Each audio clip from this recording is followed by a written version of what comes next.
honored at various awards shows probably had to start out small, taking roles in more independent projects. Part 2 of our series on the independent production Bad Vibes, Brown Eyes looks at that all-important element of filmmaking, the casting. Hi, this is Hunter Dennis. I'm the writer-producer of Bad Vibes, Brown Eyes, and I've been shanghaied to do a reporting bit on the craft service table. Please come with me. This is the staple of every independent production. Chips and cheap salsa, which you have to have. I think it's like you can't get a permit to shoot unless you have this. We have our Skittles and our trail mix, another good one. This will make you sick if you eat too much, so be careful there. Bottled water is a must. If you don't have bottled water, no one will show up.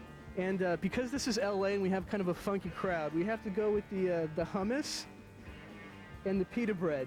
And in case you're in Indiana and you don't know what this is, it's okay, because no one else does either. This is Hunter Dennis at the craft service table. Back to you.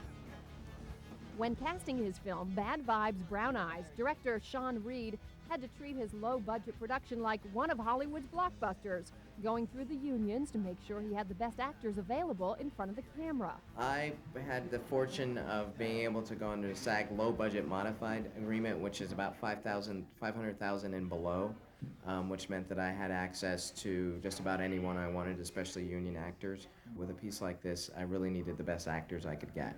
We auditioned about 2,000 people. We really got an office and we sat down and we went. We also thinking that, you know, for future stuff that we'd find a lot of people, and I met a lot of incredible actors who are very hungry and very willing to do something like this. My manager, called me with an audition. I just went in, for the first audition, and then, got a copy of the script, and I really liked it, so just went from there. I was fortunate enough to meet Sean and Vertice and the rest of the production and directing staff through an audition. And then soon thereafter, I read Hunter's screenplay and fell in love with it.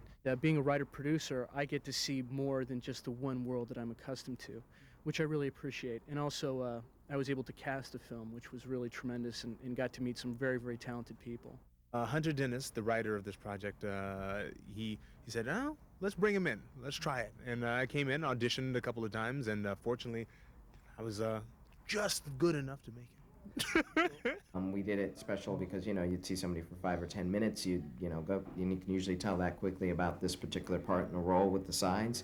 And then for the final roles, like for Tracy or for Christian and Claire, we basically did a round robin where we had 3 Christians and 3 Claires or 4 Claires, and we put them together, and I went through an elimination because they were all so good. The audition process was lengthy, and I had a chance to work with a lot of the other actors that I'm working with now, and so that was great. I had a very good feel for what the end product was going to be, because I had the opportunity to work with some of the other cast members.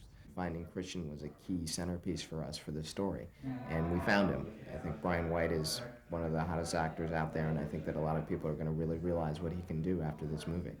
Next week, we'll look at how the production got to use the same digital cameras being used on Star Wars Episode 2.